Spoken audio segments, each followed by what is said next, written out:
ॐ सहनाववतु सहनौ भुनक्तु सह वीर्यं करवावहै तेजस्विनावधीतमस्तु मा विद्विषावहै। ॐ शान्ति शान्ति शान्तिः. We are reading from the book Meditation and Spiritual Life by Swami Yatiswarananda. We are currently in chapter 29, Reactions to Sadhana, starting the section, Different Weapons in the Struggle. A really introspective mind always brings home to us all the events that are taking place within ourselves. We must become wide awake and fully aware of every thought that arises or wants to rise in our mind. Without getting control over our minds, we cannot advance, and without becoming aware of what is taking place in our mind, we will never be able to control it.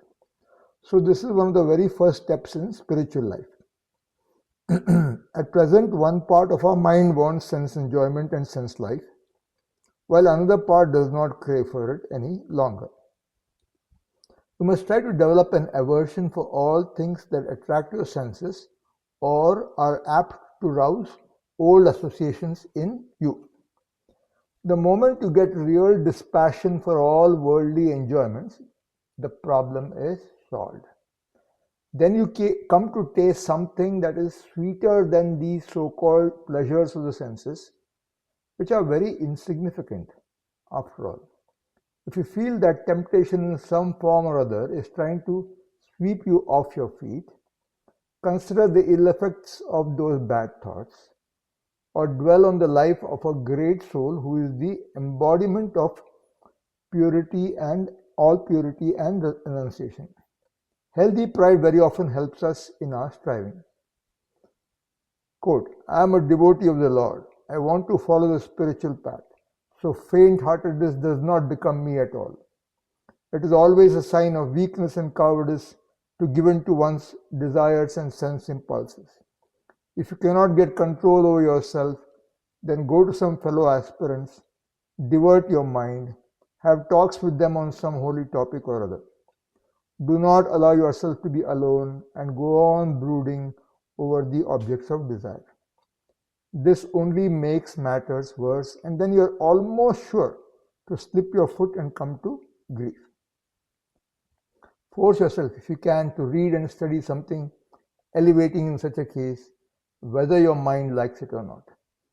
At first, meditation, if done properly, stirs up the whole subconscious mind, and awful things lying hidden there come up as a matter of course. So the aspirant must never feel afraid. The indrawn mind becomes terribly sensitive, and experiences that seem to have left no mark in the mind are found to have made deep scars and lines.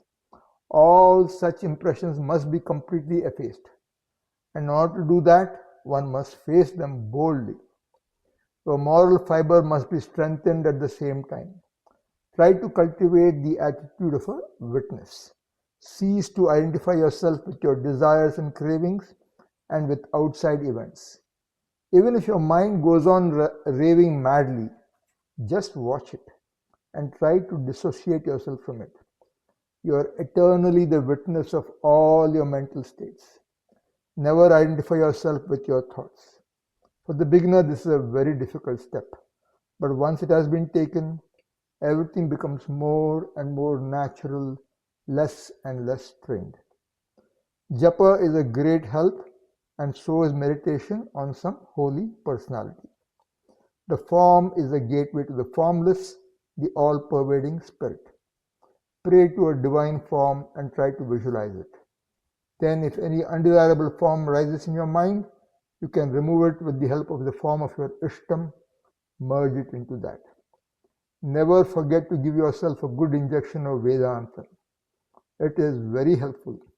First of all, think of your own potential divinity and that of all other forms, even of those that create trouble for you. If we ourselves are pure and holy by nature, we must manifest this even physically, not merely mentally, in this very life. Herein lies the test of all true spiritual struggle. There must be realization in both physical and mental life. Our spiritual practices must help us in bringing about the needed harmony between the physical and the ideal. Spiritual life means tremendous steadiness and singleness of purpose. With the help of these alone can success be achieved. You should not, under any circumstances, be sorry or depressed on account of the change of your mood or the rising of wrong thoughts in you. It is natural. Now, through steady practice, you have to make higher spiritual experiences your own. We have to bring the superconscious into our conscious state, realize the one in the many, manifest divine knowledge, purity and unity on the mental and physical planes. This is only a question of time if we follow the spiritual path steadily with faith in the Lord. Remember Swami Vivekananda's bracing little poem.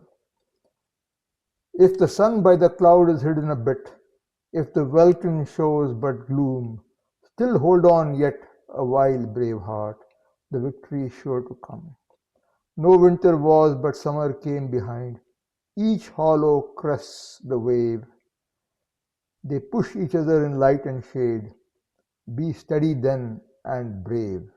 This is from the complete works of Swami Vivekananda, published in 1972, volume 4, page 389 to 390. We are now starting a new chapter, Reality of Spiritual Experience, chapter 30. First section, Modern Doubts. When we think of spiritual realization, the question arises, are these experiences real? I knew a clergyman in New York. One day when he told his daughter about something spiritual, she asked him in surprise, Papa, is that real or are you only preaching? We hear of so many types of spiritual experiences and we always wonder, are they real? There are skeptics who always try to argue away everything. There is a realist who holds that all such experiences are caused by overstimulated nerves. William James used to call some of these people medical materialists. One of these said of a great mystic that he had visions because he was sexually degenerate. Another had spiritual experiences because he suffered from hysteria. According to him, it is only the neurotic who wishes to dissociate himself from the ways of the world and reach a different plane of consciousness. When Sri Ramakrishna was undergoing rigorous spiritual disciplines, many people thought that his brain was deranged. When he met one of his gurus, the Bhairavi Brahmani, he told her about the people's opinion. To that, the lady, who was herself a spiritually advanced soul, replied, Look here, everybody in the world is mad about some object. The only difference is that you are mad after God, others are mad about worldly things. So with footnote, this is from Swami Sharadananda, Sri Ramakrishna, the Great Master, published in 1970, page 186. There is a great difference between a victim of hysteria and the true mystic who has attained the power of a new vision, the quote, divine eye, unquote. Professor William James, in his book Varieties of Religious Experience, points out that true religious experience comes from a deeper layer of consciousness than that in which we dwell habitually. He speaks of the practice of yoga as being capable of producing mystical insight. The footnote here, this is from William James, Varieties of Religious Experience, pages 72, 391, 418, 475. Yoga helps us to connect our conscious mind with the superconscious. The yogi has learned to overcome the obstructions of bodily life and has entered a state in which he comes face to face with the Supreme Spirit. The opposition of scientists to religious ideals is diminishing. There are modern scientists who are coming to recognize a plane of spiritual experience which cannot be measured by the usual laboratory techniques. Many of the scientists have realized the limitations of empirical science and are in search of means of knowing the reality which lies beyond sense experience. There has been a new interest in the works of the great mystics of the world. The experience of the mystics of the world religions have been too well authenticated to be brushed aside as fantasies. Throughout the ages, there have been a number of great mystics in both the East and the West. Some of them had very high mystical illumination. Traditional religions are content with some preliminary rituals. In Christianity, the primary ritual is baptism. Now, there are many doctrines of baptism. One sect holds that unless there is full immersion in water, a man cannot be saved. Another holds that one may just get as much sense of inner purification by having the form of the cross made on the forehead with holy water. Still others stress inner purification and see so no necessity for outward baptism at all. In China, once there was held a missionary service at which a Baptist spoke, then a Methodist, and finally an English Quaker. One Chinese said to another, "Each of these Christians is giving us a separate creed. Can you tell me what is the difference between them?" "I don't think there is any difference," replied his mind, "except that some have big washing, some have little washing, and some have no washing." It is bigotry to make so much of the little differences in the outward forms of religion, which have only created various sects antagonistic to one another. Instead of turning to sects, let us rather turn to the real mystics who, by undergoing spiritual disciplines, have realized the ultimate truth and have applied that in their lives. Sri Ramakrishna used to say, "Some have heard of milk, some have seen milk, and some have drunk milk. He who has merely heard of it is, quote unquote, ignorant. He who has seen it is a jnani. But he who has drunk it has vijnana, that is to say, a fuller knowledge of it." This is from the Gospel of Sri Ramakrishna, translated by Swami Nikhilananda, published in 1974, page 368. Next section. Quote, "Sir, have you seen God?" Unquote.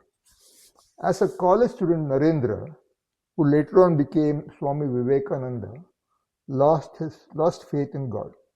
He approached several religious leaders, and asked them whether any of them had actually had direct experience of God. Finally, destiny led him to the presence of Sri Ramakrishna, the great modern mystic and prophet. The first question that the young college student bluntly put to the stage was, "Sir, have you seen God?"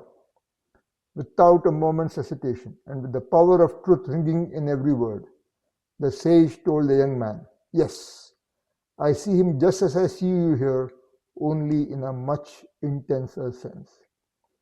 In the course of Narendra's second visit, the master decided to give that impatient young man, burning with a tremendous spiritual hunger, a taste of direct spiritual experience. At the mystic touch of the master, the disciple at once had a strange experience. He saw the room with all the objects in it whirling around him and disappearing into a void into which he too was about to merge. Unacquainted as he was with such an experience, shouted, "Oh, what are you doing to me? Have parents at home." With a smile, the master immediately brought him back to normal consciousness. So this is from The Life of Swami Vivekananda by Eastern and Western Disciples, published in 1974, page 47 to 48. Narendra soon began to practice spiritual disciplines under the guidance of Sri Ramakrishna, and was in due course blessed with innumerable visions and experiences, including Nirvikalpa Samadhi, the highest spiritual experience. Years later, as Swami Vivekananda, he told his followers, "What right has a man to say he has a soul if he does not feel it, or that there is a God if he does not see him? If there is a God, we must see him. If there is a soul, we must perceive it. Otherwise, it is better not to believe. It is better to be an outspoken atheist than a hypocrite." The modern idea, on the one hand, with the learned, is that religion and metaphysics and all search after a supreme being are futile. On the other hand, with the semi-educated, The idea seems to be that these things really have no basis. Their only value consists in the fact that they furnish strong motive powers for doing good to the world. If men believe in a God, they may become good and moral and so make good citizens. We cannot blame them for holding such ideas, seeing that all the teaching these men get is simply to believe in an eternal rigmarole of words without any substance behind them. They are asked to live upon words. Can they do it? If they could, I should not have the least regard for human nature. Man wants truth, wants to experience truth for himself.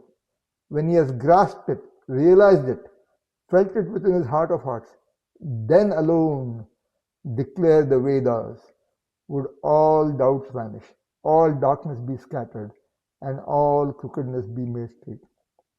Ye children of immortality, even those who live in the highest spheres, the way is found.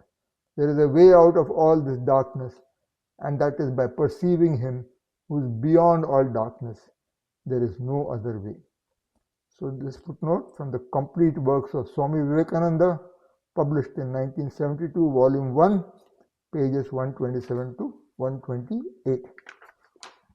Second-hand knowledge is not enough. We do not see the truth clearly because of our tremendous mental impurity. We must strive and remove the dirt of our mind. Others can give us only the necessary suggestions, but we have to change our conduct of life accordingly. We must get a mental telescope. This capacity lies dormant in every one of us. It does not come from outside, nor can it be added to our nature, but is something we have neglected all these years. As our mind becomes purer and purer, we discover a subtle spiritual mind behind it called the buddhi or the heart. With its unfoldment, a new vision opens. It is the quote-unquote divine eye, Divya Chakshu, mentioned in the 11th chapter of the Gita. And so the footnote here, Bhagavad Gita, chapter 11, shloka number 8. Natu mam shakyase drashtum anenaiva svachakshusha divyam dadami te chakshuf pashyame yogamaishwaram. And the translation is, but it is not possible for you to see me merely with your own eyes alone. I will give you a divine eye. Please see my wondrous power. Spiritual life means the development of this divine eye. We should never think that we are all endowed with perfect senses and that what we experience with the senses is real and permanent. The first exercise of discrimination, the first dawn of knowledge, reveals to us that this world is changing constantly and can give us no permanent peace. Our radio set receives endless electrical waves, but our senses cannot perceive them directly. In the same way, our gross mind cannot know the subtle spiritual waves emanating from the soul from God. But when this mind is purified, turned inward and concentrated, we discover subtler and subtler worlds within us. Mere reading, discussion, and nice feelings are not enough, and those who are not prepared to take up actual spiritual practice in full earnest had better turn to something else. They will never make any progress in spiritual life. People are so beggarly that the moment they get a nice elevating feeling or thought, they think they have achieved something great or important. They really have no idea of what real spiritual life is and where it really begins. A preacher had a brother who was a doctor.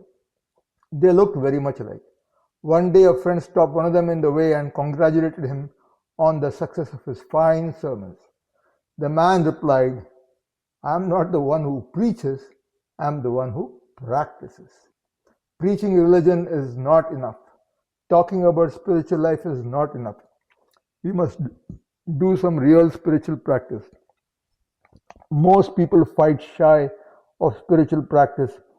But what does spiritual life mean if it does not train our faculties in a way that enables us to receive spiritual truths, to realize our true nature?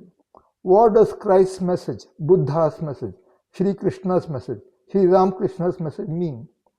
They show us the way to our own realization. But if we do not experience the truth, they're totally valueless for us. For lack of spiritual tradition, Christ's message is no longer realized in the West, and only the empty shell has remained. A Christian must attain to the Christ consciousness before he can understand Christ. A Buddhist must attain to the Buddha consciousness before he can understand Buddha.